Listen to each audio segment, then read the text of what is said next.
हमारे YouTube channel target UK SSC में। तो दोस्तों आज है आपका चंद्रवंश का पार्ट 3 और ये आखिरी पार्ट है आपका राजाओं का। इसमें मैं जितने भी राजा हैं चंद्रवंश के उनको समाप्त कर दूंगा, साथ ही साथ चंद्रवंश का भी क्या हो जाएगा, पतन हो जाएगा इस वीडियो तक। ठीक है, अगली वीडियो में डिस्कस करूंगा मैं चंद्रवंश के प्रशासन के बारे में, ठीक है, उनके राजकाज के बारे में, बट इसमें डिस्कस करेंगे चंद्रवंश के आखिरी राजाओं के बारे में। तो चलिए शुरू करते हैं। ठीक है, पिछली वीडियो तक हमने डिस्कस कर लिया था आपके रुद्रचंद हो गया, ठीक है, आपके भाज बहादुर चंद हो गया, इन राजाओं पर हमने डिस्कस कर लिया था। आज हम डिस्कस करेंगे ज्ञानचंद। ठीक है, तो ज्ञानचंद का कार्यकाल शुरू होता है 1698 से लेकर 1708 तक। ठीक है, तो ज्ञानचंद क्या था, एक प्रतापी राजा था। ठीक है, ज्ञानचंद एक प्रतापी राजा था और ज्ञानचंद के पिता कौन थे, आपके उद्योगचंद थे। ठीक है, उद्योगचंद के बेटे थे कौन, ज्ञानचंद। तो ज्ञानचंद भी अपने पिता की भांति का थे, प्रतापी राजा थे। ठीक है, तो ज्ञानचंद क्या करते हैं, पहले तो 12 वर्षीय युद्धों की शुरुआत कर देते हैं। ठीक है, यानी कि ज्ञानचंद क्या करते हैं, लगातार 1698 से लेके उसके बाद लगातार 12 सालों तक क्या करते हैं, गढ़वाल के साथ युद्ध लड़ते हैं। ठीक है, तो 12 सालों तक युद्धों की शुरुआत कौन करता है, आपके ज्ञानचंद करते हैं। ठीक है, आपको ध्यान रखना है।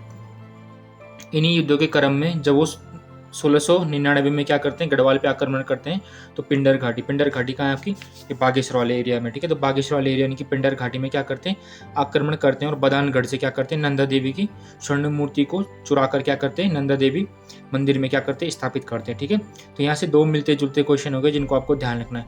पहला क्वेश्चन आपके पास बनता है कि मां नंदा देवी की मूर्ति को गढ़वाल से चुरा कर किस राजा के द्वारा अल्मोड़ा लाया गया था। तो पहला राजा कौन था जो कि नंदा देवी की मूर्ति को लाया था, वो लाया था आपका बाज बहादुर चंद। मैंने पहले वीडियो में बताया बाज बहादुर चंद भी क्या करते हैं, नंदा देवी की मूर्ति को चुरा के लाता है। ठीक है, पर जिस मूर्ति को बाज बहादुर चंद चुरा के लाता वो किसकी थी, तांबे की थी। ठीक है, तांबे की थी, आपको ध्यान रखना है। पर जिस मूर्ति को कौन आपका ज्ञानचंद चुरा के लाते हैं, ज्ञानचंद किसकी मूर्ति को चुरा के लाते हैं, ज्ञानचंद लाता है सोने की मूर्ति को चुरा कर। ठीक है, आपको ध्यान रखना है, ज्ञानचंद इसकी मूर्ति चुरा के लाते हैं, ज्ञानचंद सोने की मूर्ति को चुरा कर लाते हैं और कहाँ पे स्थापित करते हैं, नंदा देवी मंदिर में स्थापित करते हैं। ठीक है, ज्ञानचंद क्या करते हैं, अगले 10 सालों तक गढ़वाल पर आक्रमण करते हैं और खूब लूटपाट मचाते हैं। ठीक है, तो जो 1698 में जो युद्धों की शुरुआत हुई थी, ठीक है, तो उसमें से 10 युद्ध कौन लड़ते हैं, आपके ज्ञानचंद लड़ते हैं। ठीक है, उसमें से बात की दो युद्ध होंगे वो कौन लड़ेंगे, इनके बेटे जगतचंद लड़ेंगे। ठीक है, तो ज्ञानचंद क्या करते हैं, 10 सालों तक गढ़वाल पर आक्रमण करते हैं और वहाँ से क्या करते हैं, खूब लूटपाट मचाते हैं। ठीक है, तो जब क्या होगा, एक राज्य दूसरे राज्य पर लूटपाट मचाएगा तो ऑब्वियस सी बात है, जो राज्य लूटपाट मचा रहा है उसके पास धन संपदा काफ़ी ज़्यादा हो जाएगी। तो वही हुआ कि कुमाऊं के पास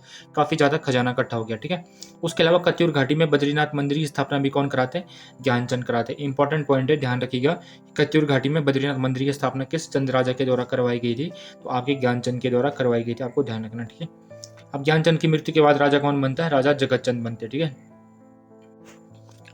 अब जगतचंद थे, जगतचंद के कार्यकाल की बात करें तो जगतचंद के कार्यकाल की बात है 1708 से लेकर 1717 तक। ठीक है, तो जगतचंद इंपॉर्टेंट राजा हैं आपके पास, क्योंकि इतिहासकार इनको क्या मानते हैं, जो कुमाऊं का चंद्रकाल था उसका स्वर्णिम काल कहा जाता है जगतचंद के कार्यकाल को। ठीक है, तो जगतचंद के काल को कुमाऊं का स्वर्णिम काल कहा जाता है। तो इंपॉर्टेंट है, कुमाऊं का स्वर्णिम काल किस चंद्र राजा के काल को कहा जाता है, तो आपके जगतचंद के काल को कहा जाता है। क्योंकि अब क्यों कहा जाता है, क्योंकि इनके पिता थे जो ज्ञानचंद, उन्होंने क्या किया था, 10 सालों तक गढ़वाल पे खूब लूटपाट मचाई थी और उससे जो भी धन प्राप्त हुआ था उसको जगतचंद क्या करते, जनता के भले में लगाते। ठीक है, इसीलिए जगतचंद को क्या कहा गया है, उनके काल को कुमाऊं का स्वर्णिम काल कहा गया है। ठीक है, उसके अलावा क्या करते हैं, जुए पे भी टैक्स लगा देते हैं, कौन, आपका जगतचंद। इंपॉर्टेंट है कि जुए पे टैक्स लगाने वाला राजा कौन था, आपका जगतचंद था।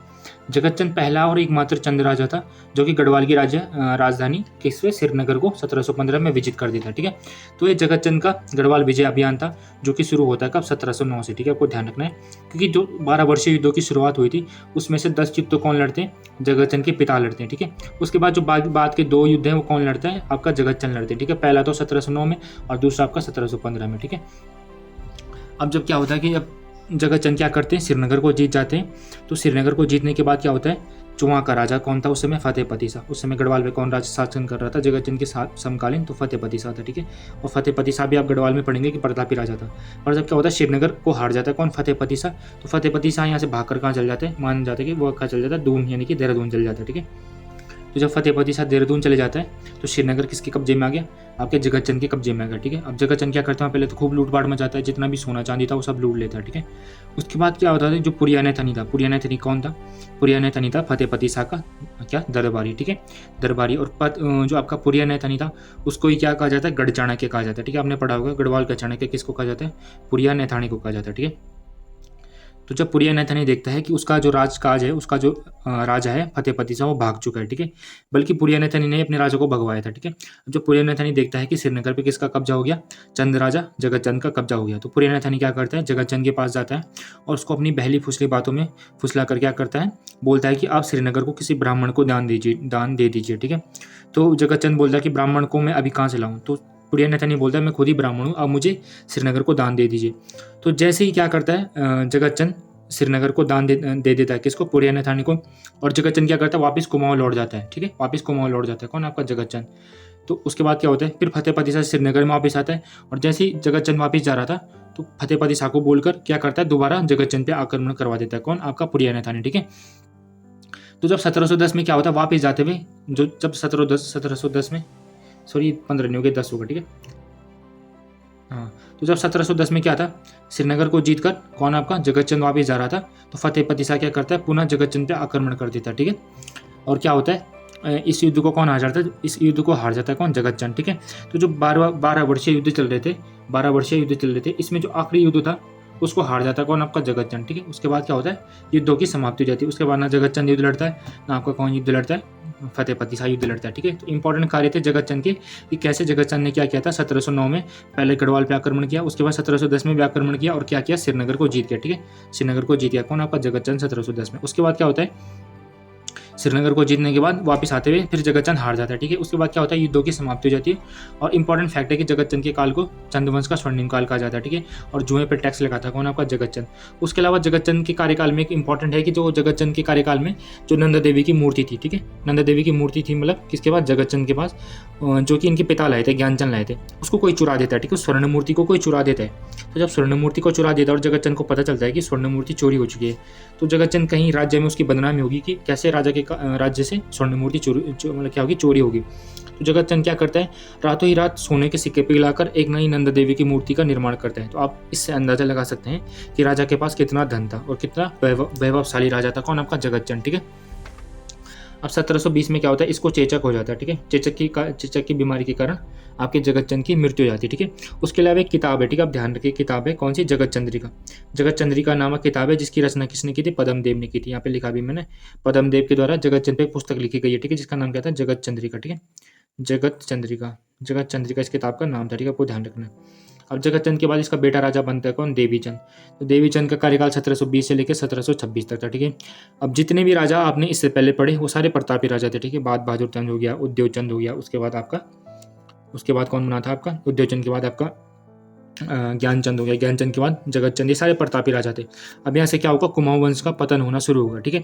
और कुमाऊं वंश का ऐसा पतन होगा कि कुमाऊं वंश फिर संभल नहीं पाता, ठीक है। ठीक, फिर क्या होता है, सीधा गोरखा कुमाऊं पे कब्जा करते हैं और गोरखों का कब्जा कुमाऊं पे हो जाता है, ठीक है। तो अब कुमाऊं वंश का पतन होना शुरू होगा। अब धीरे धीरे देखिए कैसे राजाओं का क्या होगा, मतलब मानसिक स्तर गिरना शुरू हो जाएगा, ठीक है। अब बनेगा देवीचंद राजा, ठीक है। तो देवीचंद के कार्यकाल की बात करें तो 1720 से लेकर 1726 तक देवीचंद राजा था। अब देवीचंद बनना चाहता था क्या, समुद्रगुप्त मौर्य, ठीक है, नहीं सॉरी विक्रमादित्य बनना चाहता था, पूरी दुनिया पे कब्जा करना चाहता था कौन, देवीचंद, ठीक है। अब देवीचंद की ऐसी मानसिकता को बढ़ावा कौन देते, इसके चाटुकार मंत्री देते हैं, ठीक है, क्योंकि देवीचंद के पिता के पास बहुत पैसा था, किसके पास, जगतचंद के पास। अब देवीचंद के चारों ओर क्या थे, बहुत सारे क्या थे, चाटुकार थे, जो कि क्या करते थे, देवीचंद को बहलाते थे, फुसलाते थे कि तुम तो इतने प्रतापी हो, इतने महान हो, तुम तो पूरी दुनिया को जीत जाओगे। तो फिर देवीचंद क्या करते, उनको पैसे देता था, खुश होकर, ले भाई तू पैसे ले, है ना, तो मेरी बड़ाई कर रहा, ले भी तू भी पैसे ले, तू भी पैसे ले। ऐसे में क्या किया इसने, दान धर्म में पूरा अपना क्या किया, अपना राजकाज, अपना मतलब जितना भी इसका खजाना था, सरकारी खजाना था, वो सारा लुटा दिया किसने, देवीचंद ने, ठीक है। तो चाटुकारिता से घिरे हुए देवीचंद को कुमाऊं का क्या कहा जाता है, मोहम्मद बिन तुगलक कहा जाता है, ठीक है। तो आपने दिल्ली सल्तनत में पढ़ा होगा, एक राजा था कौन, मोहम्मद बिन तुगलक, ठीक है। तो मोहम्मद बिन तुगलक भी क्या था, एक मतलब उसकी नीतियाँ तो अच्छी थी पर उसकी किस्मत खराब थी, जिसके कारण क्या हुआ, वो पूरी तरह से बर्बाद हो गया, ठीक है। तो वैसे ही कौन था, देवीचंद था। देवीचंद के मतलब दिमाग तो उसका अच्छा था, उसकी महत्वाकांक्षाएं तो बहुत अच्छी थी, पर क्या हुआ, इसकी मतलब हरकतों ने इसे क्या कर दिया, पूरी तरह से बर्बाद कर दिया, ठीक है। इस स्वयं क्या था, विक्रमादित्य बनने की चाह रखता था, ठीक है, जिसके कारण इसने बहुत सारे राजविरोधी कार्य करे। राजविरोधी कार्य करने से मतलब है कि इसने जो राजकाज का पैसा था, अच्छा पैसा था, उसको इसने क्या किया, ऐसे बर्बाद कर दिया, ठीक है, अपने मंत्रियों को देने में। अब ये क्या करता है 1723 में क्या करता है, अपने पिता की भांति गढ़वाल पे आक्रमण करता है। ठीक है, अपने पिता जगतचंद का बदला लेने के लिए क्या करता है, गढ़वाल पे आक्रमण करता है। ठीक है, तो उस समय राजा कौन था, प्रदीप शाह था। प्रदीप शाह और देवीचंद के बीच युद्ध होता है। ठीक है, जिसमें देवीचंद जीत जाता है ना, छोटा सा युद्ध था जिसमें क्या होता है, देवीचंद जीत जाता है और देवीचंद के हौसले बढ़ जाते हैं। उसके बाद देवीचंद क्या करता है, श्रीनगर पे हमला करना चलता है, पर वो भूल गया था कि वहाँ पे इस समय कौन है, वहाँ पे था पुरियाने थानी। और पुरियाने थानी देवीचंद को इतनी बुरी तरह से विफल करता है कि जिसके बाद देवीचंद ही क्या था, जिंदगी में युद्ध करना भूल जाता है। ठीक है, इतनी बुरी तरह से पीटता है किसको, देवीचंद को। कौन, पुरियाने थानी, कि देवीचंद फिर युद्ध करना भूल गया था। ठीक है, इसके बाद जब वो वापस आ रहा था, युद्ध लड़के वापस आ रहा था, तो उसको लगा कि कहीं ना कहीं अगर वो अपने राज्य में जाएगा और बोलेगा कि मैं तो युद्ध हार गया, तो उसकी क्या होगी, इज्जत घट जाएगी। ठीक है, अपनी जनता के सामने उसकी क्या होगी, जो छवि थी वो गिर जाएगी, धूमिल हो जाएगी। ठीक है, क्योंकि वो खुद को विक्रमादित्य बनाना चाह रहा था। अगर वो अपने राज्य में बोलेगा कि मैं तो अपने बगल के राज्य श्रीनगर से हार के आ गया हूँ, ठीक है, जिसको मेरे पिता ने जीता था, तो उसकी फिर क्या इज्जत रह जाएगी। ठीक है, तो वो क्या करता है, हवाला बाग, अल्मोड़ा में एक जगह है हवाला बाग, तो हवाला बाग की पहाड़ी को क्या बनाता है, श्रीनगर का नाम दे देता है। ठीक है, ये हवाला बाग की पहाड़ी को क्या बोलता है कि श्रीनगर है, और अपने सैनिकों में बोलता है कि क्या इसका नाम, तो उसके सैनिक तो ऑब्वियस सी बात है बोलेंगे राजा की बात पाने के, वो बोलते हैं हाँ साहब ये श्रीनगर है। ठीक है, और उसको जीत जाते हैं। ठीक है, ऐसे मतलब दोनों नाटक करके जीत जाते हैं किसको, हवाला बाग की पहाड़ी को, और उसको बोलते हैं कि श्रीनगर का नाम देके कि हमने श्रीनगर को जीत गया। ठीक है, अब जो भी राज्य में पूछ रहा था सैनिकों से कि भाई तुमने क्या जीता, तो सैनिक क्या बोले थे, हमने श्रीनगर को जीत गया। ठीक है, पर बाद में क्या होती, बात फैली जाती है और राजा की बहुत ज़्यादा बदनामी होती है। ठीक है, इसके कुछ अटपटे काम देखे कि इसका जो सेनापति था वो कौन था, एक मुस्लिम था, एक अफगान था। ठीक है, कौन, दाऊद खान। ठीक है, तो दाऊद खान का था इसका प्रधान सेनापति था। और बाद में क्या होता, जब इसके मतलब ऐसे अटपटे काम बढ़ने लगे, तो दो मंत्री थे, कौन, माणिक गेड़ा और पूर्णमल। तो माणिक गेड़ा और पूर्णमल क्या करते हैं, देवीचंद की हत्या करा देते। ठीक है, अब यहीं से कहानी मतलब बद से बदतर होना शुरू होगी और चंद्रवंश का पतन शुरू होगा। ठीक है, आप देखें कैसे। अब राजा बनेगा अजीत चंद। अब अजीत चंद क्या था, एक कठपुतली राजा था। ठीक है, मतलब पूरा कंट्रोल किसका था, माणिक चंद और गेड़ामल का था। ठीक है, तो माणिक चंद और गेड़ामल क्या करते, अजीत चंद को पूरी तरह से कंट्रोल करते, और जब उनको लगता है कि अजीत चंद उनके कंट्रोल से बाहर जा रहा है, ठीक है, क्योंकि अजीत चंद क्या करता है, अपने राज्य को अच्छा बनाने के लिए टैक्सों का क्या करता है, इंप्लीमेंट करता है। तो माणिक चंद और पूरनमल को लगता है कि कहीं ना कहीं हाथ से बाहर जा रहा है, तो क्या करते हैं, अजीत चंद की हत्या करा देते। ठीक है, और जब राजा ऐसे एक के बाद एक मर रहे हैं, तो फिर आप समझ सकते हैं कि राज्य में कितनी मतलब खराब स्थिति होगी। ठीक है, जैसे आजकल किसकी, श्रीलंका की, अफगानिस्तान की, वैसी स्थिति किसकी थी उस समय, चंद्रवंश की थी। ठीक है, देश में कोई राजा ही नहीं तो फिर देश की स्थिति कैसी होगी। ठीक है, जीडीपी सब डोल डाल जाएगी। इसके बाद क्या होता है, माणिक चंद और पूर्णमल के द्वारा राजपाट का कार्य देखा जाने लगा। ठीक है, अब क्या कहते हैं, जो आपका माणिक चंद और पूर्णमल थे वो खुद राजा बन जाते हैं। ठीक है, और खुद राजा बन के क्या करने लग जाते हैं, राजकाज करने लग जाते हैं। ठीक है, पर अब आम जनता को इनके अत्याचारों से परेशान हो गए थे, क्योंकि आम जनता भी अब इनके अत्याचारों से परेशान हो गई थी। ठीक है, क्योंकि बहुत अत्याचारी थे, तो इससे परेशान होकर क्या करते हैं, जो आम जनता थी तो वो क्या करती, डोटी जाती है। ठीक है, डोटी यानी कि वर्तमान नेपाल जाती है, और वहाँ से लक्ष्मी चंद के वंशजों में से एक कल्याण चंद को पकड़ कर ले आती है। ठीक है, और राजा बना देती। तो नीला गोसाई मैंने पढ़ा था, बताया था कि नीला गोसाई भागकर कहाँ जाता है, नेपाल जाता है। ठीक है, तो वहीं इसके वंशज, इसके पीढ़ी में इसका कोई बेटा परनाती रहा होगा, कौन, कल्याण चंद, वो क्या कर रहा था, वहाँ मिस्त्री बन रखा था। ठीक है, यानी कि दिहाड़ी मजदूरी कर रहा था, और उसको पकड़ के क्या करते हैं, चंद्रवंश के लोग, मतलब चंद्रवंश की जनता क्या करती, राजा बना देती। ठीक है, क्योंकि उसको पूछा होगा कि तो किस तेरा दादा दूदा का नाम क्या, तो उसने बता दिया होगा कि मेरे दादा का नाम तो वो था क्या, लक्ष्मी चंद था। तो लक्ष्मी चंद का वंशज था कौन, आपका कल्याण चंद। ठीक है, और उसको क्या बना दिया गया, राजा बना दिया गया। ठीक है, और जब कल्याण चंद राजा बनता है, तो कल्याण चंद के कार्यकाल की बात करें तो 1730 से लेके इसका कार्यकाल चलता है 1747 तक। ठीक है, जब यह राजा बनता है तो क्या करता है, देखता है कि जब ये राजा बनने से पहले क्या था, बहुत दरिद्र था, मैंने बता दिया कि बहुत दरिद्र जीवन यापन कर रहा था, ये मिस्त्री का काम कर रहा था। उसके बाद अचानक ये राजा बन जाता है, तो राजा बनते क्या करता है, सबसे पहले ये माणिक चंद्र और पूर्णमल को मरा देता है। ठीक है, क्योंकि ये दोनों क्या थे, राजाओं को मार रहे थे, तो इनको मरवा देता है। उसके बाद क्या करता है, खुद के लिए चौमल्ला महल बनाता है। तो चौमल्ला महल कौन बनाता है अपने लिए, अल्मोड़ा में, वो बनाता है आपका कल्याण चंद। ठीक है, क्वेश्चन बन सकता है कि अल्मोड़ा में चौमल्ला महल की स्थापना किसने की थी, तो आपके कल्याण चंद ने की थी। ठीक है, उसके बाद ये क्या करता है, शिवदत्त जोशी को सेनापति नियुक्त करता है। ठीक है, तो मैंने आपको बताया था शिवदत्त जोशी, ये कौन है, हर्षदेव जोशी के पिता है, कौन, आपके शिवदत्त जोशी। ठीक है, इंपॉर्टेंट है शिवदत्त जोशी, इनके बेटे तो और भी इंपॉर्टेंट है, कौन, हर्षदेव जोशी। ठीक है, आज जब इन्होंने शिवदत्त जोशी को सेनापति बनाया था, उसके बाद क्या होता है, उसके बाद चंद्रवंश के जो कल्याण चंद था वो क्या करता है, चंद्रवंश के जो लोग थे उनको मरवाना शुरू कर देता है। क्यों करता है, क्योंकि बाहरी व्यक्ति था, कौन, आपका कल्याण चंद, ये आपका नेपाल से आया था। ठीक है, और ये क्या करता है, जो चंद्रवंश के लोग थे, यानी कि कौन थे, जो इससे पहले के लोग रहे होंगे चंद्रवंश के। ठीक है, किसके पुत्र, देवीचंद के पुत्र, अजीत चंद के पुत्र, इनको मरवाना शुरू कर देता है। ठीक है, इनमें से कुछ लोग क्या करते हैं, भागकर कहाँ जाते हैं, आपके रोहेला सरदार के पास जाते हैं। रोहेला सरदार कौन था, अली मोहम्मद खान। ठीक है, और अली मोहम्मद खान को क्या बोलते कि आप कुमाऊं पे आइए और यहाँ पे मतलब यहाँ पे आक्रमण कीजिए, यहाँ पे बहुत सारा क्या है, पैसा है। ठीक है, तो अब क्या होगा, अब रोहिल्लाओं का प्रथम आक्रमण होगा किस पे, कुमाऊं पे, ठीक है। अब 1743 में क्या होता है, विजयपुर का युद्ध होता है, ठीक है। ये विजयपुर नीचे तराई वाला एरिया है, यहाँ पे क्या होता है 1743 में एक युद्ध होता है, ठीक है। जो कौन लड़ता है, रोहिल्ला। रोहिल्ला कौन, आपका अली मोहम्मद खान वर्सेस कौन, शिवदत्त जोशी। शिवदत्त जोशी कौन था, आपका सेनापति था, किसका, आपके कल्याण चंद का सेनापति कौन था, शिवदत्त जोशी था, ठीक है। अब रोहिल्ला क्या करते हैं, 1743 में विजयपुर का युद्ध लड़ते हैं, ठीक है। जिसमें क्या होता है, शिवदत्त जोशी हार जाते हैं, ठीक है। शिवदत्त जोशी और कुमाऊं की सेना क्या होती है, हार जाती है, ठीक है। अब ये विजयपुर कुछ इस इलाके में, कहाँ पे, नीचे तराई वाले एरिया में। तो जब क्या होता है, आपके शिवदत्त जैसी की सेना हारती तो ये भागकर कहाँ जाती, अल्मोड़ा की ओर जाती, ठीक है। और इनके पीछे पीछे क्या होता है, रोहिल्ला भी अल्मोड़ा पहुंच जाते, ठीक है। आपको समझ में आ गया होगा। तो अली मोहम्मद खान के नेतृत्व में क्या होता है, कुमाऊं पर पहला आक्रमण होता है, और जिसको डिफीट, मतलब जिसको चंदो और चंदवंश की ओर से कौन लड़ते हैं, शिवदत्त जोशी लड़ते हैं, ठीक है। परंतु जो आपके शिवदत्त जोशी थे वो हार जाते, ठीक है। उसके बाद अली मोहम्मद खान क्या करता है, कुमाऊं में खूब लूटपाट मचाता है, मंदिरों को तोड़ता है, महिलाओं और बच्चों को भी मार देता है, ठीक है। आपको पता है ये भारी आक्रांता है, ठीक है। ये कैसा हाल करते हैं, ठीक है। ये क्या करते हैं, मंदिरों को तोड़ते हैं, महिलाओं पर अत्याचार करते हैं, बच्चों को मार देते हैं, ठीक है। किसी मतलब ये इन पर इंसानियत नाम की कोई चीज़ नहीं होती। तो ये बहुत सारा लूटपाट मचाते हैं आपके कुमाऊं में, ठीक है। बहुत रक्तपात मचाते हैं। और ऐसे इनका क्या होता है, इनका अल्मोड़ा पर भी कब्जा होता है, किसका, अली मोहम्मद खान का, ठीक है। जब इसका अल्मोड़ा पे कब्जा हो जाता है तो क्या होता है, वहाँ से कल्याण चंद भागकर कहाँ चल जाता है, गढ़वाल चले जाता है, ठीक है। अब कल्याण चंद भागकर गढ़वाल चले जाता है। अब जैसे गढ़वाल जाता है तो इसके पीछे पीछे भी क्या करते हैं, रोहिल्ला भी गढ़वाल में जाते हैं। पर गढ़वाल में उस समय राजा कौन था, प्रदीप शाह था। अब क्या होता है कि दूनागिरी का युद्ध होता है। दूनागिरी आपको पता है पहाड़ी है, ठीक है, कहाँ पे, ये चमोली में, ठीक है। तो वहाँ पे युद्ध होता है, ठीक है। अब युद्ध कौन लड़ता है, दूनागिरी का युद्ध लड़ते हैं। एक तरफ से तो रोहिल्ला सरदार कौन था, अली मोहम्मद खान था, ठीक है। एक और से अली मोहम्मद खान, और इधर से कौन लड़ रहे थे, चंद प्लस पंवार। चंद प्लस पंवार, पहली बार इतिहास में मतलब चंद और पंवार साथ में किसी भारी शक्ति के खिलाफ युद्ध लड़ रहे थे। तो चंद की ओर से कौन लड़ रहा था, आपका कल्याण चंद, ठीक है। ये नाम मात्र का था, इसके पास ना कुछ सेना थी ना कुछ धन वगैरह था। प्रदीप शाह इधर से युद्ध लड़ रहे थे। अब क्या होता है, जैसे अली मोहम्मद खान और इनके बीच युद्ध शुरू होता है, अली मोहम्मद खान इन पर भारी पड़ता है और इनको हरा देता है, ठीक है। तो जब वो क्या होता है, प्रदीप शाह को हरा देता है, तो अब प्रदीप शाह बोलते हैं जो अली मोहम्मद खान था उसको बोलते हैं कि आपको चाहिए क्या, मतलब ठीक है, आप यहाँ पे राज तो करोगे नहीं, ठीक है, क्योंकि आप तो मैदानों के राजा और आप पहाड़ पे राज करोगे नहीं, तो आपको क्या चाहिए। तो प्रदीप शाह क्या करते, 3 लाख रुपए देते किसको, रोहिल्ला सरदार अली मोहम्मद खान को, और बोलते कि आप कुमाऊं को छोड़ दीजिए, ठीक है, आप कुमाऊं को छोड़ दीजिए, हम आपको इसके बदले 3 लाख रुपए देते हैं, मतलब ठीक है। तो देखिए मतलब गढ़वाल और कुमाऊं में पहले कितने युद्ध चल रहे थे, ठीक है। पहले कीर्ति शाह, उसके बाद बाज बहादुर चंद, फिर आपका 12 सालों तक युद्ध लड़ता है कौन, ज्ञानचंद, फिर आपका जगत चंद, देवी चंद। अब एक दौर ऐसा आता है कि जब गढ़वाल और कुमाऊं साथ में आ जाते हैं, ठीक है। और जो गढ़वाल का राजा था प्रदीप शाह, वो 3 लाख रुपए बल्कि देता भी है किसको, भारी शक्ति को, ठीक है, इन आक्रांताओं को 3 लाख रुपए देता है अपने बगल के पड़ोसी राज्य को मुक्त कराने के लिए, ठीक है। तो ये मित्रतापूर्ण संबंध स्थापित हो गए थे किसके काल में, प्रदीप शाह के काल में। और बाद में जाके फिर ये क्या होंगे, ये मित्रतापूर्ण संबंध भी बाद में जाके अभी धीरे धीरे आगे जाके क्या होंगे, फिर युद्ध में बदलेंगे, ठीक है। आगे हम डिस्कस करेंगे। अब कल्याण चंद क्या था, क्रूर शासक था कल्याण चंद, ठीक है। ये क्या करता है, मेहरा और चंदेलों की आंखें निकलवा देता है, ठीक है।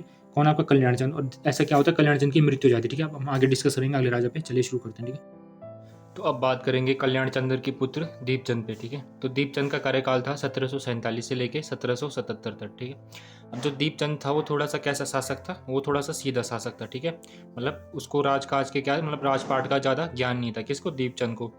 इसीलिए जो उनका पिता था कौन, आपका कल्याण चंद। तो कल्याण चंद क्या करता है, जो अपना मंत्री रहता है शिवदत्त जोशी, तो शिवदत्त जोशी को बोलता है कि आप मेरे बेटे का क्या बनोगे, संरक्षक बनोगे, ठीक है। तो जो कल्याण चंद था, कल्याण चंद मरने से पहले अपने बेटे दीपचंद का संरक्षक किसको बना देता है, शिवदत्त जोशी को बना देता है, ठीक है। इसीलिए जो शिवदत्त जोशी, उनको क्या बोला जाता है, कुमाऊं का बैरम खान बोला जाता है, ठीक है। तो कुमाऊं का बैरम खान किसको बोला जाता है, आपके शिवदत्त जोशी को बोला जाता है। क्यों बोला जाता है, क्योंकि जैसे अकबर का जो संरक्षक था कौन, बैरम खान, तो बैरम खान ने क्या किया था, अकबर को बड़े होने तक क्या किया था, संरक्षण दिया था। तो वैसे कौन था, शिवदत्त जोशी। शिवदत्त जोशी अपने जीते जी क्या करता है, दीपचंद की क्या करता है, सुरक्षा करता है और उसको क्या देता है, सलाह देता है, ठीक है। भले वो बाद में क्या होता है, बाद में क्या करने लग जाता है, खुद की मनमर्जी चलाने लग जाता है, ठीक है। तो इसलिए जो शिवदत्त जोशी है उसका भी इंपॉर्टेंट रोल है आपके चंद्रवंश में, ठीक है। इनके बाद इनका पुत्र आएगा कौन, हर्षदेव जोशी, जिसको क्या कहा जाता है, कुमाऊं का चाणक्य कहा जाता है, ठीक है। इनका भी इंपॉर्टेंट रोल है आपके कुमाऊं के इतिहास में, ठीक है। और शिवदत्त जोशी की दुश्मनी किससे थी, मेहरा और फरत्यालों से थी। इसलिए क्या होता है, जो मेहरा और फरत्याल होते हैं ये दोनों क्या कर देते हैं, शिवदत्त जोशी की हत्या करवा देते हैं, ठीक है। अब शिवदत्त जोशी का पुत्र था कौन, हर्षदेव जोशी, जिसको क्या कहा जाता है, कुमाऊं का चाणक्य कहा जाता है, ठीक है। तो ये 2 भाई थे, हर्षदेव जोशी और इनका भाई था। तो ये क्या करते हैं, भागकर कहाँ चले जाते हैं, ये चले जाते हैं आपका नजीमाबाद मतलब नीचे तराई वाले एरिया में चले जाते हैं, जहाँ क्या था नजीमाबाद का शासक क्या था, इनका मित्र था, ठीक है। उसके बाद में वापस लौटते हैं और जो आपका दीपचंद था, दीपचंद का क्या बन जाते हैं, मंत्री बन जाते हैं, ठीक है। तो दीपचंद का दोबारा मंत्री बन जाते हैं कौन, आपके हर्षदेव जोशी जी, ठीक है। उसके बाद क्या होता है, जब पानीपत का तृतीय युद्ध होता है, कब, 1761 में, ठीक है। तो ये इंडियन हिस्ट्री का चैप्टर है। पानीपत का तृतीय युद्ध किस किस के बीच होता है, आपका मराठा और अहमद शाह अब्दाली के बीच होता है, ठीक है। मराठा और अहमद शाह अब्दाली के बीच होता है कौन सा, पानीपत का तृतीय युद्ध, ठीक है। तो इसमें क्या होता है, पानीपत के तृतीय युद्ध में दीपचंद की सेना भी यानी कि कुमाऊनी सेना भी पार्टिसिपेट करती है, यानी कि भाग लेती है, ठीक है। अब भाग क्यों लेती है, इसमें जो रोहेला सरदार था कौन, रहमत खां, यानी कि नजीमाबाद का सरदार था कौन, सरदार रहमत खां। तो रहमत खां किसका अच्छा मित्र था, हर्षदेव जोशी का अच्छा मित्र था। क्यों था, क्योंकि जब हर्षदेव जोशी भागकर कहाँ गया था, नजीमाबाद गया था, तो इसने क्या किया था, हर्षदेव जोशी को संरक्षण दिया था, ठीक है। जब कौन इसके पीछे पड़ा था, ये मेहरा और फरत्याल हर्षदेव जोशी को मारने के लिए इसके पीछे पड़े थे। तो जो हर्षदेव जोशी था वो भागकर कहाँ चले गया था, नजीमाबाद चले गया था, ठीक, चले गया था। तो जो रोहेला सरदार था कौन, सरदार रहमत खां, वो क्या अच्छा मित्र बन गया था किसका, हर्षदेव जोशी का। और जब पानीपत का तृतीय युद्ध होता है कब, 1761 में, तो अहमद शाह अब्दाली क्या करता है, जो मुस्लिम शासक रहते हैं भारत के, उनसे क्या मांगता है, मदद मांगता है, जिसमें कौन था, आपका ये सरदार रहमत खां भी था, ठीक है। तो जब रहमत खां से अहमद शाह अब्दाली मदद मांगता है, तो फिर अहमद शाह अब्दाली क्या करता है, रहमत खां क्या करता है, आपके हर्षदेव जोशी से मदद मांगता है कि आप हमारी भी सहायता कीजिए, क्योंकि हमने भी आपकी सहायता की थी बुरे वक्त में, ठीक है।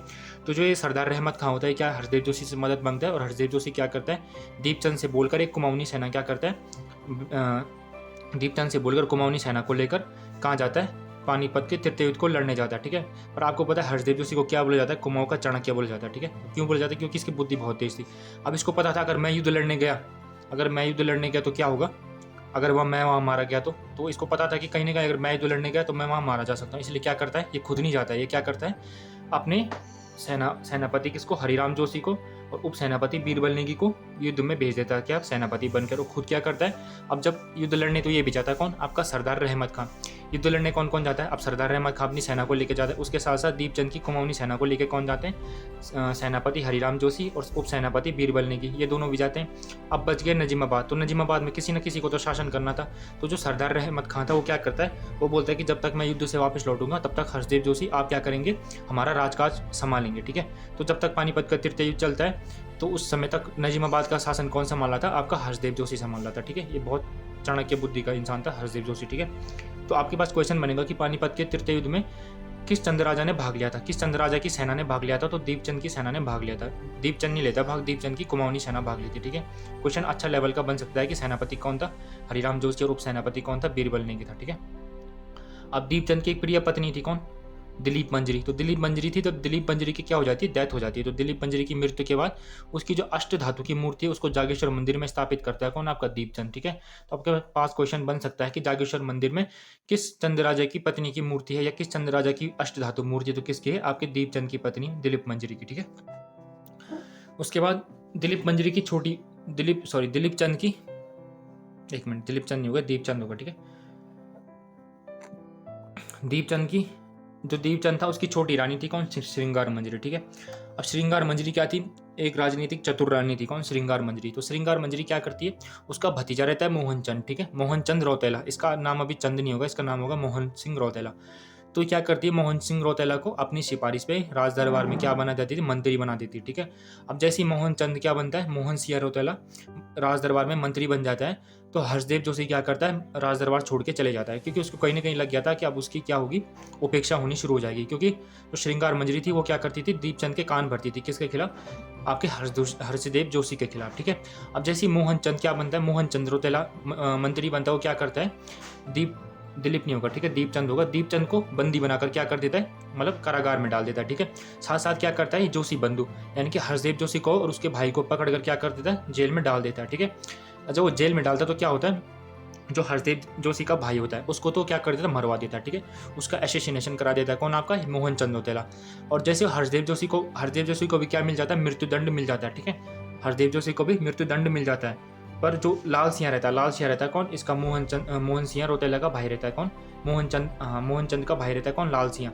तो लाल सिंह क्या करता है, लाल सिंह क्या करता है, हर्षदेव जोशी को मतलब मृत्युदंड ना देकर क्या कर देता है, उम्र कैद की सजा सुना देता है। ठीक है, यानी कि उस पर दया खा के उसको मतलब मृत्युदंड ना देकर उसे उम्र कैद की सजा में बदल देता है। कौन? आपका लाल सिंह। और लाल सिंह कौन रहता है? मोहन चंद का भाई रहता है। ठीक है, तो जब हर्षदेव जोशी को क्या मिल जाता है, मृत्युदंड की जगह उम्र कैद की सजा मिल जाती है, तो उसको भी जेल में डाल दिया जाता है। ठीक है, किसके साथ? दीपचंद के साथ। ठीक है, तो दीपचंद बहुत ही सीधा राजा था, और जो इसकी बीबी रहती श्रृंगार मंजरी, उसको क्या कर देते, उसका भी एसेसिनेशन करा देता है। कौन? आपका दीपचंद। ठीक है, आपको ध्यान रखना है, दिलीप नहीं होगा, दीपचंद होगा। ठीक है, अब मोहनचंद राजा बनता है कब? 1777 से लेके 1779 तक। ठीक है, अब मोहन सिंह रौतेला, इसका मूल नाम क्या था? मोहन सिंह रौतेला, जो कि मोहनचंद के नाम से क्या बनता है? राजा बनता है। ठीक है, अभी राजा बनते ही क्या करता है, पहले मैंने यहाँ पे लिखा है कि हर्षदेव जोशी दीपचंद के काल में क्या था? दीवान था, इसलिए क्या करता है मोहनचंद, इसको जेल में डलवा देता है। ठीक है, मैंने कहानी पहले बता दी, और इसके भाई को मरवा देता है। पहले भी से मृत्युदंड देता है, जिसको लाल सिंह क्या कर दे, उम्र कैद में बदल देता है। ठीक है, अब मोहनचंद के समय गढ़वाल में स्थिति ऐसी थी कि गढ़वाल में शासन कर रहा था कौन? आपका ललित शाह। उस समय गढ़वाल में राजा कौन था? ललित शाह था। ठीक है, अब ललित शाह के 4 पुत्र थे। कौन कौन से? बड़ा पुत्र जयकीर्ति शाह, फिर प्रद्युमन शाह, फिर पराक्रम शाह, और फिर प्रीतम शाह। अब इनमें कहानी ऐसी थी कि जयकीर्ति शाह और प्रीतम शाह क्या थे? एक माँ के पुत्र थे, यानी कि इनकी माँ एक थी, और प्रद्युमन शाह और पराक्रम शाह की माता एक थी, यानी कि 4 भाई थे, पर इनकी क्या थी? 2 माताएं थी। ठीक है, यानी 2 सगे भाई थे। कौन से? जयकृत शाह, प्रद्युमन शाह, पराक्रम शाह और प्रीतम शाह। मैंने बता दिया कौन कौन भाई थे। जयकृत शाह और प्रीतम शाह आपस में सगे भाई थे, और प्रद्युमन शाह और पराक्रम शाह आपस में सगे भाई थे। ठीक है, अब ललित शाह के मन में कहीं ना कहीं इच्छा रहती, उसके 4 पुत्र है, और वो अपने 4 पुत्रों को क्या करेगा? राजा बनाएगा। ठीक है, तो राज्य तो उसके पास एक था, और वो चारों को एक साथ राजा नहीं बना सकता। ठीक है, तो वो क्या करता है, जगह जगह युद्ध लड़ना शुरू करता है। इसी समय क्या थी, ललित शाह की सेना श्रीमोर की सेना से पराजित होकर आई थी। अब ललित शाह चाहता था उसके 4 पुत्र राजा बने, तो वो क्या करता है, सिरमौर पे आक्रमण करता है, ताकि वो सिरमौर को जीतकर अपने किसी एक बेटे को राजा बना दे। तो सिरमौर पर आक्रमण करता है, पर वहाँ क्या होता है, पराजित होकर वापस आ रहा था। ठीक है, इसी का लाभ उठाकर क्या करता है, कुमाऊं का चाणक्य कौन? आपका हर्षदेव जोशी। तो हर्षदेव जोशी इस समय कहाँ था? जेल में था। अब भाई साहब ये जेल से क्या करते, दिमाग चलाते, जेल से एक पत्र भिजवाते किसको? ललित शाह को। और ललित शाह को क्या बोलते हैं कि समय कुमाऊं में क्या है, आंतरिक स्थिति बहुत ही खराब है, आप क्या कीजिए, कुमाऊं पे आक्रमण कीजिए। और कुमाऊं आक्रमण करने के लिए आमंत्रित करता है किसको? आपके ललित शाह को। ठीक है, और ये सब काम कहाँ से हो रहे? जेल से हो रहे। ठीक है, अभी मैंने यहाँ पर बताया कि कैसी स्थिति थी इस समय। ठीक है, गढ़वाल में कौन शासक है? ललित शाह है, और कुमाऊं में कौन है? मोहनचंद है। अब यहाँ पे हर्षदेव जोशी का जेल में बैठ रहा है, जेल से क्या करता है, पत्र लिखता है। ठीक है, किसको? ललित शाह को। अब ललित शाह को क्या बोलता है कि आप गढ़वाल पे आक्रमण कीजिए। अब आक्रमण कब होगा? 1789 में क्या होगा, गढ़वाल पर आक्रमण होगा, जिसको हम आगे डिस्कस करेंगे। अब होता है 1779 में होता है बगवाली पोखर का युद्ध। इंपॉर्टेंट युद्ध है, आप अपने दिमाग में इसको छाप लीजिए। बगवाली पोखर का युद्ध कब होता है? 1779 में होता है। ठीक है, अब कुछ युद्ध इंपॉर्टेंट क्यों होते हैं? युद्ध इंपॉर्टेंट हमेशा वही होते हैं जिससे क्या होता है, ज्योग्राफिकल चेंज हो जाते हैं। ठीक है, जिससे क्या होती है, राज्य मतलब ये तो एक राज्य का पतन हो जाएगा, या फिर क्या होगा, किसी राज्य की स्थापना होगी। वही युद्ध क्या होते हैं, इंपॉर्टेंट होते हैं। जैसे कि बगवाली पोखर का युद्ध कब होता है? 1779 में होता है। ठीक है, राजा कौन था? ललित शाह। कहाँ का? गढ़वाल का। ये कहाँ का राजा था? गढ़वाल का। और कुमाऊं में कौन शासन कर रहा था? आपका मोहनचंद। मोहनचंद कहाँ का शासक था? कुमाऊं का शासक था। अब मोहनचंद क्या था, एक अत्याचारी राजा था, तो इसकी प्रजा भी क्या कर रही थी, इसका साथ नहीं दे रही थी। कहीं ना कहीं प्रजा के मन में भी था कि मोहनचंद क्या कब राजगद्दी से हटे और कोई अच्छा राजा क्या करे या शासन करे। इसके पीछे कारण ये भी बताते इतिहासकार कि मोहनचंद क्या था, मोहनचंद रौतेला था। ठीक है, मतलब ये मूल चंद्रवंश का राजा नहीं था, इसलिए जनता कहीं ना कहीं इसको अस्वीकार कर रही थी राजा के रूप में। ठीक है, तो अब ललित शाह क्या करता है, गढ़वाल पे आक्रमण करता है, और क्या होता है, गढ़वाली सेना पूरे कुमाऊं पे अधिकार कर देती है। ठीक है, अब क्या होता है, पूरी गढ़वाली सेना क्या कर देती है, पूरे कुमाऊं पे अधिकार कर देती है, और जो मोहनचंद है यहाँ से भाग जाता है। ठीक है, उस समय गढ़वाली सेना का जो कमांडिंग ऑफिसर था, यानी कि जो सीओ था, सेनापति कह सकते हैं, मुख्य सेनापति था, कौन था, आपका प्रेमचंद्र खंडूड़ी था। तो आपको ध्यान रखना है, गढ़वाली सेना का मुख्य सेनापति कौन था बगवाली पोखर युद्ध में, आपका प्रेमपति खंडूड़ी था। ठीक है, अब पहला अब जैसे अब युद्ध में कहानी कुछ ऐसी थी कि जो ललित शाह था, ठीक है, मैं आपको बताता हूँ। जैसे ललित शाह था, तो ललित शाह जब युद्ध लड़ने आया, ठीक है, तो ललित शाह जब युद्ध लड़ने आया, तो युद्ध लड़ने किसके साथ आया, अपने बेटे प्रद्युमन शाह के साथ। ठीक है, अपने बेटे प्रद्युमन शाह के साथ युद्ध लड़ने आया कौन, ललित शाह। तो इसका जो बड़ा बेटा था कौन, इसका बड़ा बेटा कौन था, जयकीर्ति शाह। जयकीर्ति शाह इस समय कहाँ था, गढ़वाल में था। ठीक है, अब ललित शाह युद्ध लड़ने आता है कहाँ, कुमाऊं में, और कुमाऊं को जीत भी जाता है। तो क्या करता है, अपने दूसरे नंबर के बेटे प्रद्युमन शाह को प्रद्युमन चंद के नाम से राजा बना देता है, कहाँ पे, कुमाऊं में। ठीक है, तो तो गढ़वाल का राजा प्रद्युमन शाह प्रद्युमन चंद के नाम से राजा बन जाता है। ठीक है, अब प्रद्युमन चंद के ही नाम से क्यों राजा बनता है? अगर वो प्रद्युमन शाह के नाम से राजा बनता तो कहीं ना कहीं कुमाऊं की जनता उसे अस्वीकार कर देती। ठीक है, क्योंकि वहाँ पे चंद राजा शासन कर रहे थे।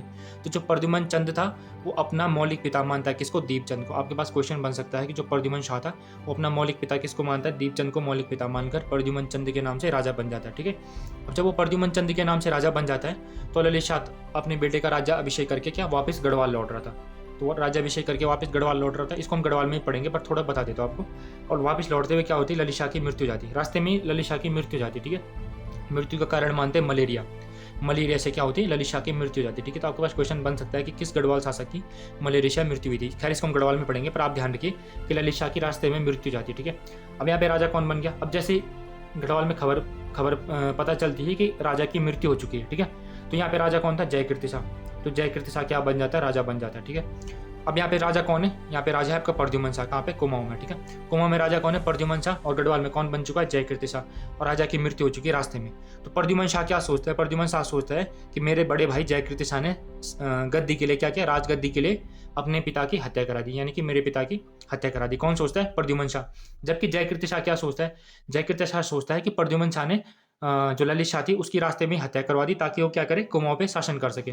तो ये कहीं ना कहीं दोनों भाई के बीच क्या मतभेद बन जाते हैं। ठीक है, अब थोड़ा इंपॉर्टेंट फैक्ट है प्रद्युमन शाह से कि प्रद्युमन शाह कुमाऊं उत्तराखंड का अंतिम राजा माना जाते हैं। ठीक है, तो संपूर्ण गढ़वाल और कुमाऊं का अंतिम राजा किसको माना जाता है? आपके प्रद्युमन शाह को माना जाता है। ठीक है, क्योंकि एक टाइम पे प्रद्युमन शाह पूरे गढ़वाल और कुमाऊं का क्या बन जाता है? राजा बन जाता है। इसलिए अखंड उत्तराखंड का अंतिम राजा कौन था? प्रद्युमन शाह था। ठीक है, प्रद्युमन शाह अपना वजीर हर्षदेव जोशी को बनाते। ठीक है, क्योंकि हर्षदेव जोशी ने क्या किया था? उनकी मदद की थी कुमाऊं पे आक्रमण करने में, इसलिए प्रद्युमन शाह अपना वजीर किसको बनाता है? हर्षदेव जोशी को बनाता है। ठीक है, इसके बाद जो मोहन चंद था वो कहीं ना कहीं वो अशांत आत्मा थी, उसको कहीं ना कहीं दोबारा क्या करना था? राजगद्दी चाहिए थी। तो 1780 में एक विद्रोह करता है जो कि असफल हो जाता है। ठीक है, इंपॉर्टेंट नहीं है, ध्यान मत रखिएगा।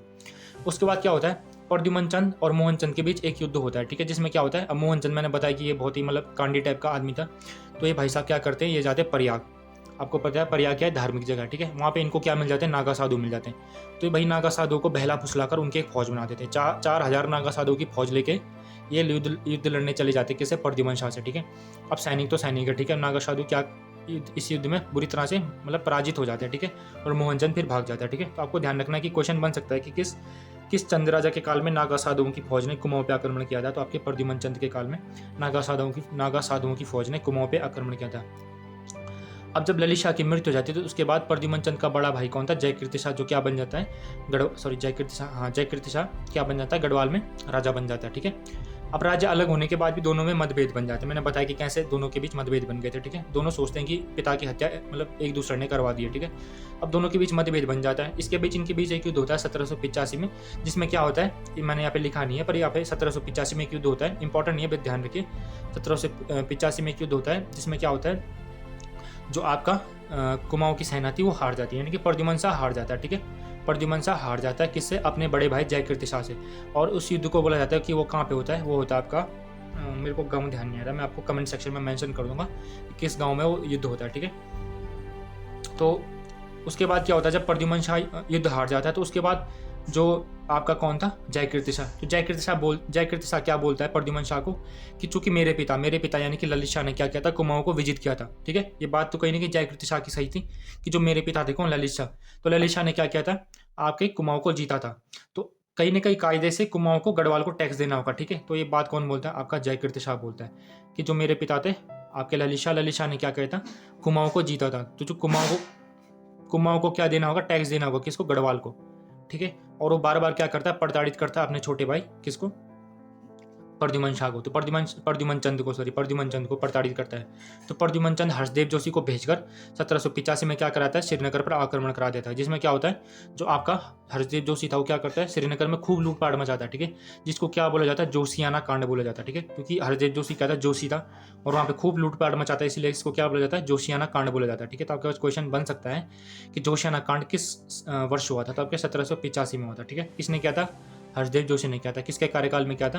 प्रद्युमन शाह के कार्यकाल में किया था। और किस राजा पे आक्रमण किया था? तो आपके जयकीर्ति शाह पे आक्रमण किया था। ठीक है, 1786 में क्या होता है, गढ़वाल का राजा जयकीर्ति शाह मर जाता है, ठीक है, और गढ़वाल की गद्दी खाली हो जाती है। तो जब गढ़वाल की गद्दी खाली होती है तो फिर प्रद्युमन शाह क्या करता है, प्रद्युमन चंद क्या करता है, कुमाऊं की गद्दी छोड़कर या कुमाऊं को भी अपने अंडर लेकर और गढ़वाल में क्या करने चल जाता है, शासन करने चल जाता है, ठीक है। तो जैसे वो गढ़वाल में शासन करने जाता है उसके बाद क्या होता है 1786 में, अब वो क्या कर रहा था, अब जैसे क्या हुआ, गढ़वाल में जयकीर्ति शाह की मृत्यु हो जाती है, गढ़वाल में क्या होती है, सत्ता खाली हो जाती है, ठीक है। तो प्रद्युमन चंद क्या करता है, कुमाऊं से सत्ता छोड़कर और यहाँ क्या करता है, हर्षदेव जोशी को राजकाज दे देता है कि आप क्या कीजिए, यहाँ पे सत्ता संभालिए, और क्या करता है, यहाँ चले जाता है, कहाँ पे, गढ़वाल में चल जाता है, ठीक है, और गढ़वाल में जाके राजा बन जाता है। परंतु कुमाऊं की सत्ता भी कहीं ना कहीं किसके हाथ में थी, प्रद्युमन शाह के हाथ में थी, इसलिए अखंड उत्तराखंड का अंतिम राजा किसको माना जाता है, प्रद्युमन शाह को माना जाता है, ठीक है, आपको ध्यान रखना है। उसके बाद 1786 में होता है पाली गांव का युद्ध, किस किस के बीच, प्रद्युमन शाह के बीच और मोहनचंद प्लस पराक्रम शाह। पराक्रम शाह कौन था, प्रद्युमन शाह का भाई था, सगा भाई था, कौन, पराक्रम शाह। जब किसकी मृत्यु हुई, जयकीर्ति शाह की मृत्यु हुई, ठीक है। तो कहीं ना कहीं पराक्रम शाह को लगा था जो मेरा भाई है प्रद्युमन चंद, वो क्या करेगा, वो कुमाऊं पे ही शासन करेगा, वो गढ़वाल में वापस नहीं आएगा, परंतु क्या करता है, कुमाऊं की गद्दी छोड़कर गढ़वाल में वापस आ जाता है, ठीक है। और पराक्रम शाह क्या कर जाता, पर जब पराक्रम शाह को तो लग रहा था कि कहीं ना कहीं गढ़वाल की जो गद्दी हो अब उसको मिल जाएगी, परंतु ऐसा नहीं होता, ठीक है, ऐसा नहीं होता। तो पराक्रम शाह क्या करता है, विद्रोह कर देता है, किसके खिलाफ, अपने भाई के खिलाफ, और वो मोहनचंद से मिल जाता है, ठीक है। थोड़ा सा कन्फ्यूजन बन रहा होगा, जैसे आप गढ़वाल वाला टॉपिक पढ़ेंगे तो आपको कन्फ्यूजन क्लियर हो जाएगा, ठीक है, और लास्ट में थोड़ा कन्फ्यूजन बनता है। तो जो पराक्रम शाह था वो क्या करता है, मोहनचंद के साथ मिलकर अपने सगे भाई प्रद्युमन चंद के खिलाफ युद्ध लड़ता है, कौन सा, पाली गांव का युद्ध, ठीक है, जिसमें प्रद्युमन चंद की हार होती है और जो प्रद्युमन चंद था वो पुनः अपने राज्य गढ़वाल वापस लौट जाता है और मोहनचंद क्या बन जाता है, पुनः राजा बन जाता है। तो कहीं ना कहीं यहाँ पे नुकसान किसका हुआ, पराक्रम शाह का हुआ, ठीक है, क्योंकि पराक्रम शाह राजा बनना चाह रहा था, राजा तो बना नहीं, क्योंकि कुमाऊं में राजा कौन बन गया, मोहनचंद बन गया, और गढ़वाल में कौन बन गया, प्रद्युमन शाह बन गया, ठीक है। तो पराक्रम शाह के हाथ कुछ भी नहीं लगा। अब मोहनचंद एकमात्र राजा है जो कि 2 बार कुमाऊं की सत्ता पर स्थापित होता है। तो आपके पास क्वेश्चन बन सकता है कि किस चंद राजा को 2 बार कुमाऊं की गद्दी क्या हुई, नसीब हुई, ठीक है। तो कौन था, आपका मोहनचंद था, जो कि 2 बार राजा बनता है। तो मोहनचंद का कार्यकाल की बात करते हो 1786 से लेकर 1788 तक इसका दूसरा कार्यकाल है। तो हर्षदेव जयसू क्या करता है, गढ़वाल की सेना को लेकर एक बार दोबारा विद्रोह कर देता है, कब, 1788 में, ठीक है। और जब वो क्या करता है, गढ़वाली सेना को लेकर विद्रोह करता है, तो इसमें क्या होता है, जो आपका मोहनचंद होता है उसकी क्या हो जाती है, मृत्यु हो जाती है, ठीक है। अब मोहनचंद की जब मृत्यु हो जाती है तो उसके बाद क्या होता है, जो हर्षदेव जोशी होता है, अब वो खुद तो राजा बन नहीं सकता क्योंकि वो चंद नहीं है, ठीक है, वो चंद नहीं है इसलिए वो खुद राजा बन नहीं सकता। वो क्या करता है, शिवचंद को राजा बना देता है, ठीक है, शिवचंद को राजा बना देता है, जिसको क्या कहा जाता है, मिट्टी का महादेव कहा जाता है, ठीक है। अब मिट्टी का महादेव कहने का अर्थ है कि ये क्या था, एक कठपुतली शासक था, मतलब पूरा कंट्रोल कौन कर रहा था, आपका हर्षदेव जोशी कर रहा था। अब लाल सिंह क्या करता है, लाल सिंह कौन था, मोहनचंद का भाई था, इसका भाई, जिसको अभी किसने मार दिया है, जिसको अभी हर्षदेव जोशी ने मार दिया, उसका भाई कौन था, लाल सिंह। लाल सिंह क्या करता है, शिवचंद को मार देता है, ठीक है। अब यहाँ पे आपको देख रहा होगा कि यहाँ पे कुछ मतलब कुछ ही चल रहा है, कभी कोई राजा बन रहा है, कभी कोई बन रहा है, कभी कोई मारा जा रहा है, इसलिए क्या था, ये अंतिम क्षण था किसका, कुमाऊं के चंदवंश का। अब जब का मिट्टी का महादेव था शिवचंद, उसको कौन मार देता है, लाल सिंह मार देता है। लाल सिंह कौन था, मोहनचंद का भाई था, ठीक है। जब वो क्या करता है, शिवचंद को मार देता है तो हर्षदेव जोशी क्या करता है, पहले भाग जाता है। अब हर्षदेव जोशी को भी कहीं ना कहीं लगने लगा था कि जो आपका लाल सिंह है वो किसको मार देगा, हर्षदेव जोशी को मार देगा। तो हर्षदेव जोशी पहले भाग जाता है, भागकर कहाँ जाता है, गढ़वाल जाता है, ठीक है। जब वो गढ़वाल जाता है तो गढ़वाल का शासक प्रद्युमन शाह उसको अब मदद करने के लिए मना कर देता है, तो वो फिर कहाँ जाता है, नेपाल जाता है, ठीक है। और नेपाल में समय शासक कौन था, रण बहादुर सिंह। रण बहादुर सिंह क्या था, नेपाल में शासन कर रहा था, ठीक है। तो अब वो क्या करेगा, नेपाल का शासक था कौन, रण बहादुर सिंह, उसको बोलेगा कि आप क्या किए, कुमाऊं पे आक्रमण कीजिए, इसीलिए इनको क्या कहा जाता है, कुमाऊं का चाणक्य कहा जाता है, ठीक है। अब राजा बनता कौन, महेंद्र चंद, ठीक है। राजा कौन बनता, महेंद्र चंद। ये क्या था, अंतिम चंद राजा था, ठीक है। और किसका पुत्र था, मोहनचंद का पुत्र था, कौन, महेंद्र चंद। महेंद्र चंद से इंपॉर्टेंट फैक्ट ये कि अंतिम चंद राजा था और एक किसका बेटा था, मोहनचंद का बेटा था और लाल सिंह का भतीजा था, ठीक है। और 1790 में क्या होता है, कुमाऊं पे फाइनली गोरखा अधिकार हो जाता है। एक छोटा सा युद्ध होता है 1790 में, कौन सा, हवाला बाग का युद्ध, ठीक है। आपको ध्यान रखना, हवाला बाग का युद्ध कब होता है, 1790 में होता है, जिसमें क्या होता है, आपके कुमाऊं पे फाइनली गोरखाओं का अधिकार हो जाता है, ठीक है। और गोरखाओं को कौन आमंत्रित करता है कुमाऊं पे आक्रमण करने के लिए, आपका हर्षदेव जोशी, ठीक है। हर्षदेव जोशी कहाँ जाता है, नेपाल जाता है और नेपाल के शासक रण बहादुर सिंह को पूरी कहानी समझाता है कि समय क्या है, कुमाऊं में स्थिति खराब है, आप कुमाऊं पे आक्रमण कीजिए और कुमाऊं ईजिली आपके कंट्रोल में आ जाएगा। तो क्या होता है कि जो रण बहादुर सिंह था वो किसको अमरसिंह थापा और हस्तदल चौधरी को भेजकर क्या करता है, कुमाऊं पे आक्रमण करा देता है। ठीक है। और 1790 में छोटा सा युद्ध होता है हवाला बाग का युद्ध, जिसमें क्या होता है, महेंद्र चंद हार जाता है। ठीक है। और महेंद्र चंद भाग जाता है और 1790 में क्या होता है, कुमाऊं पर फाइनली गोरखा अधिकार हो जाता है। ठीक है। तो ये था चंद्रवंश के राजा जिनको हमने पढ़ लिया है। इसके बाद हम डिस्कस करेंगे चंद्रवंश के प्रशासन को, और फाइनली इसके बाद क्या होगा, चंद्रवंश हमारा समाप्त हो जाएगा। ठीक है। तो यहाँ तक अगर आपने वीडियो को देख लिया तो प्लीज़ वीडियो को लाइक कीजिएगा और चैनल को सब्सक्राइब कीजिएगा। Thank you for watching.